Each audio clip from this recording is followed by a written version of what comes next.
Bem, pessoal, continuando, né? Espero que vocês tenham entendido aí, né, sobre a síndrome de Down. Vamos para o nosso próximo slide. Temos também, causado pela cromossômicas, causado pelas cromossômicas, repetindo que as cromossômicas é algum problema em nenhum cromossomo, certo? Aí nós temos também o chamado síndrome de Turner. Só voltar aqui, ó. Quero que vocês copiem isso daqui.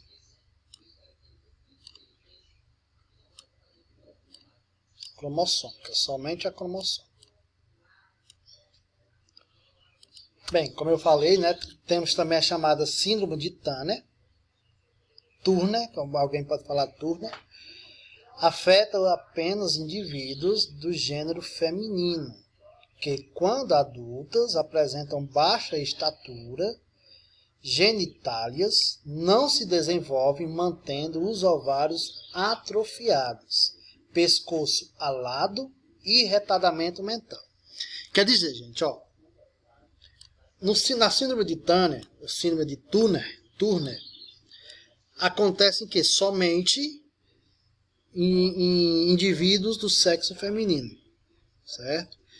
Quando elas estão adulta, elas não conseguem aumentar sua estatura, né?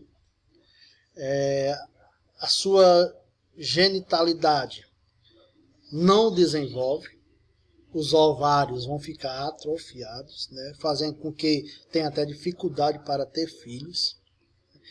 E o pescoço delas vai ficar alado, vai ficar largo, certo? E também vai ter um pequeno retardamento mental. É o caso aqui, ó. Exemplo aqui, ó.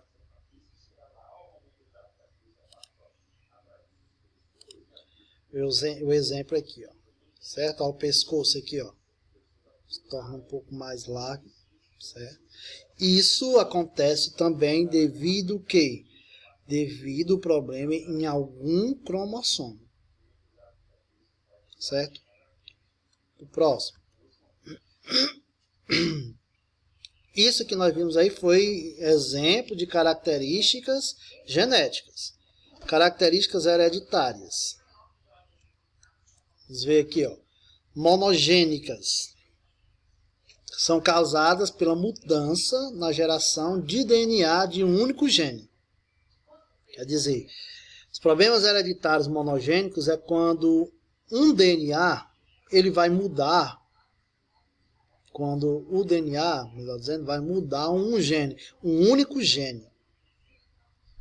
Aí acontece esse exemplo, esses tipos de doenças monogênicas. Exemplo, anemia falciforme causa má formação das hemácias que acabam assumindo uma forma de foices, diminuindo representativamente a expectativa de vida.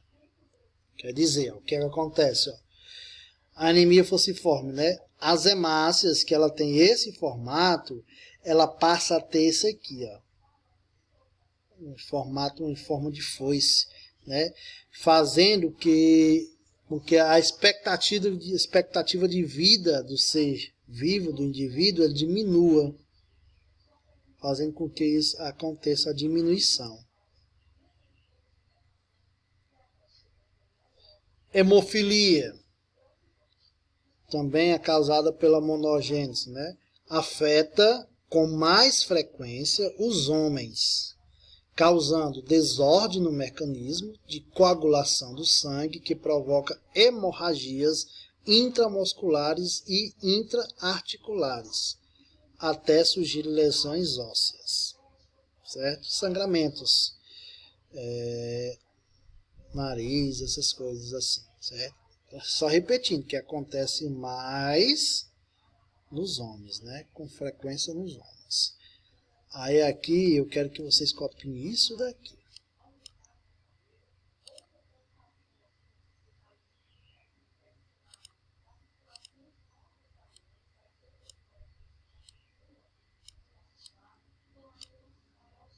Ok?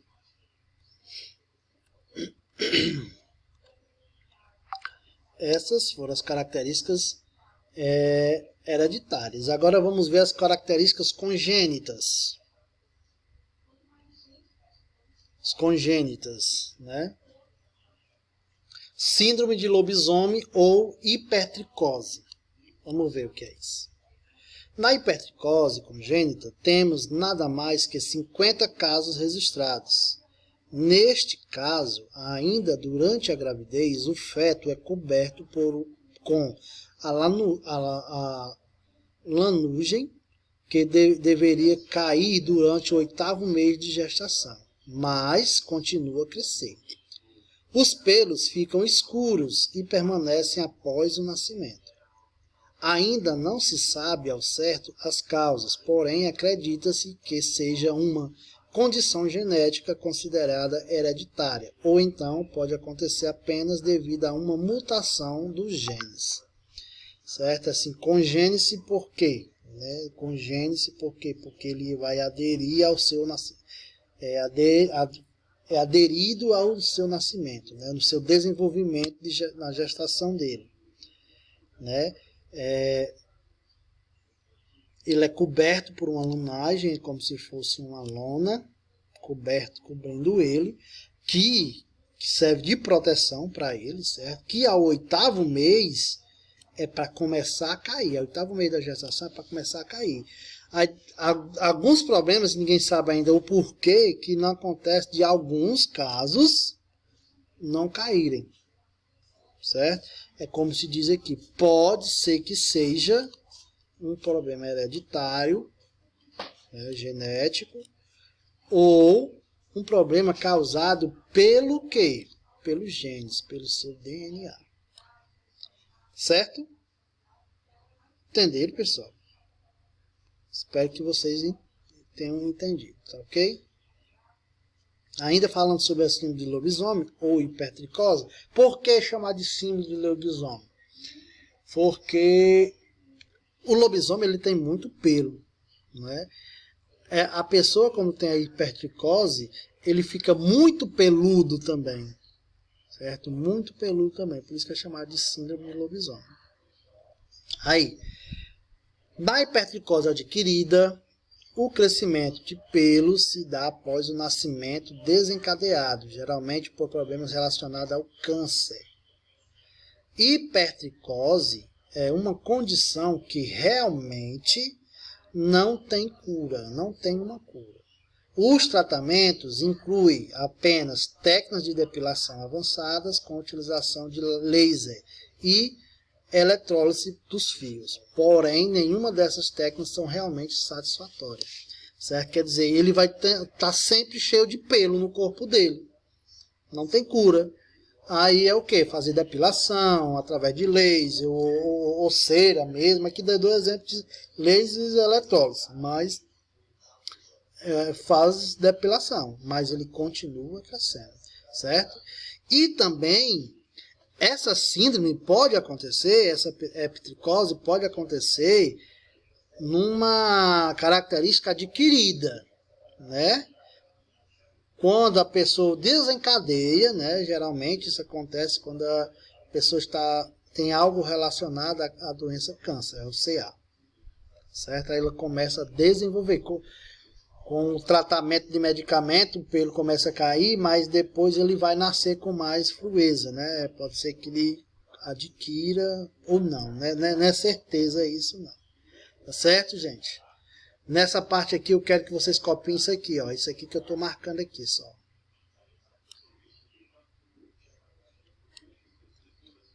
Eu acho muito importante isso aqui, mostrando o que é. Quero que vocês copiem somente isso aqui. Tá bom, pessoal? Continuando. Características adquiridas. Vamos aqui para as características adquiridas. As características adquiridas, se eu tirar aqui. O lamarckismo. Esse homem aqui é o Lamarck. Certo? É o Lamarck. O lamarckismo foi uma hipótese elaborada em 1809 pelo naturalista francês Jean-Baptiste de Monnet Chevalier Lamarck, nomezinho pequenininho, né? Jean-Baptiste de Montet Chevalier Lamarck, em 1744 a 1829, para explicar a evolução biológica. Aí vamos ver aqui. Baseava-se em duas premissas. Ele se baseava em duas premissas: lei do uso e do desuso, e lei da transmissão hereditária das características adquiridas. Características corporais desenvolvidas pelo uso ou atrofias pelo desuso seriam transmitidas à descendência. Quer dizer, ele pegou duas premissas, e dessas premissas ele começou a estudar a chamada lei do uso e de desuso. O que realmente poderia usar para mudar biologicamente o seu desenvolvimento humano do indivíduo, e o que realmente não poderia ser utilizado, certo? É exatamente mais ou menos assim. Aí vamos ver. Nesse caso, como é o que usou e deixou de usar, então ela passa a ser uma característica adquirida, não é isso? Então, eu estou me referindo ao quê? Que eu adquiri depois. Por exemplo, vou voltar aqui só para explicar novamente, ó. Aqui essa moça aqui, ó. Corpo dela aqui, ó. Com o passar do tempo, que ela começou a malhar, a ingerir alguns processos, medicamentos que são chamados de bomba, ela começou a ter músculos dessa maneira. Então, isso aqui foi a lei do uso e desuso. Ela utilizou algo que modificou o seu desenvolvimento biológico do corpo humano. Certo? Aí vamos aqui, ó. Vamos ver cada um. O uso e desuso. A constante utilização de um órgão causaria ao indivíduo necessidade de se adaptar ao meio ambiente. Lei da transmissão hereditária das características adquiridas, as alterações sofridas pelo indivíduo durante sua vida seria transmitida por hereditariedade. Certo? Quer dizer, no uso e desuso, assim, a utilização, ele usou algo que poderia mudar aquele indivíduo. Foi o que aconteceu no exemplo lá daquela moça, né? E na lei da transmissão hereditárias das características adquiridas, essas alterações foi sofrida pelo indivíduo durante sua vida, né? Que foi transmitida hereditariamente, de pai para o filho. Essa é a pequena diferença, certo? Nas características adquiridas do uso e desuso e da lei de transmissão hereditária. Uso, desuso. Algo que ele utilizou para mudar o seu corpo, para mudar o indivíduo. Ele adquiriu, porque ele quis. E na lei da transmissão hereditária, aconteceu uma mudança com o tempo. Com o tempo aconteceu a mudança. Certo? Hereditariamente. Mas foi adquirida com o tempo. Tá certo? Espero que vocês também tenham entendido aí, tá bom? Vou enviar esse vídeo aqui para depois enviar o outro, tá ok?